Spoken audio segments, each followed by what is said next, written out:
বালাতে এডিটর নাই, ওখানে গিয়ে দিমু।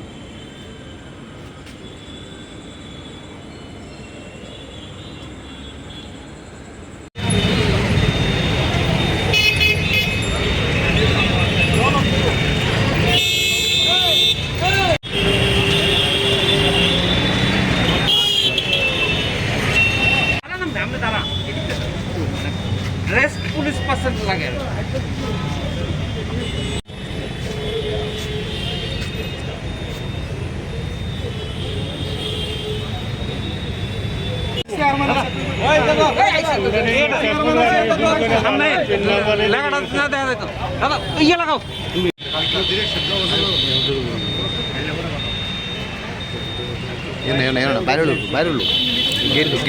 যে লাস্ট অগাস্ট 23 যে হাইকোর্ট একটা রায় দিয়েছিল, রায় মূলে একটা সিট গঠন হয়েছিল এই এমবিবি স্টেডিয়ামে হাই মাস্ট যে ফ্লাড লাইট, এটা একটা দুর্নীতি হয়েছে, একটা মিস অ্যাপ্রোপ্রিয়েশন অফ ফান্ড আমরা দেখতে পেয়েছি। সমস্ত জেনারেল বডিকে উপেক্ষা করে এরা টেন্ডারের মাধ্যমে, যে টেন্ডারের মধ্যে প্রচুর পরিমাণ দুর্নীতির গন্ধ ছিল, আমরা বারবার আপনাদের মাধ্যমে সারা ত্রিপুরা রাজ্যের মানুষের কাছে তুলে ধরার চেষ্টা করেছি এবং যথারীতি হাইকোর্ট আমাদের যে অভিযোগগুলি ছিল এটার সত্যতা বিচার করেছে এবং সত্যতা বিচার করে স্পেশাল ইনভেস্টিগেশন টিম ওরা গঠন করেছে এবং ইনভেস্টিগেশন চলছে।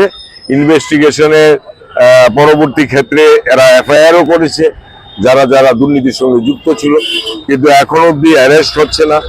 কেন হচ্ছে না, সেজন্য আমরা ওনার কাছে একটা অনুরোধ করলাম, ওনাকে আমাদের একটা ডিমান্ড প্লেস করলাম এবং পাশাপাশি আমরা আরো জানতে পেরেছি যে এই এমবিবি স্টেডিয়ামে ফ্লাড লাইটের যে ব্যাপারটা, এটা শুধুমাত্র এমবিবির মধ্যেই সীমাবদ্ধ না।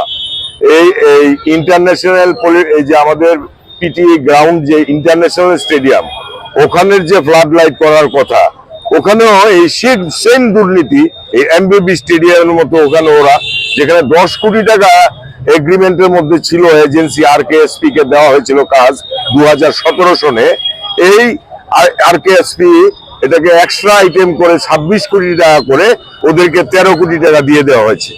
আমরা আজকে অনুরোধ করেছি যে যে ইনভেস্টিগেশন চলছে এমবিবি ফ্লাড লাইটের দুর্নীতির ব্যাপারে, এটার পাশাপাশি এটার এক্সটেনশন যেহেতু পলিটেকনিক ইন্টারন্যাশনাল স্টেডিয়াম অবধি গেছে, ওখানেও যেন ইনভেস্টিগেশন করা হয়।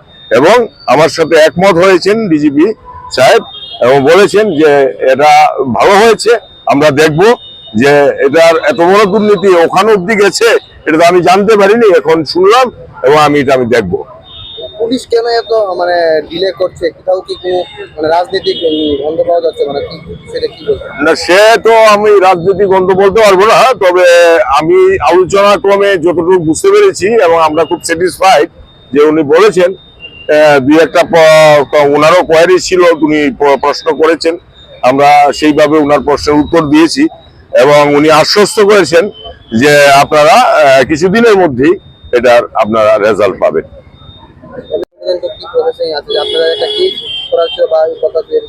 এটা আগামী 2-3 দিনের মধ্যে এটা আলোচনায় আমরা বসবো।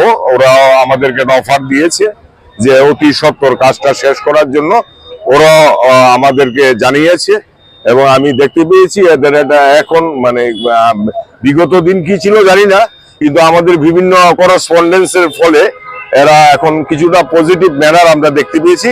আমরা আশা করবো 2-3 দিনের মধ্যে ওদের সাথে আলোচনা করে আমরা আপনাদের কাছে আমরা তুলে ধরতে পারবো যে আমরা আলটিমেটলি কত দিনের মধ্যে কাজটা শেষ হবে এবং সারা রাজ্যের মানুষ কবে একটা ইন্টারন্যাশনাল খেলা দেখতে পাবে। কবে নাগাদ শুরু হয়েছিল কাজটা? 2017।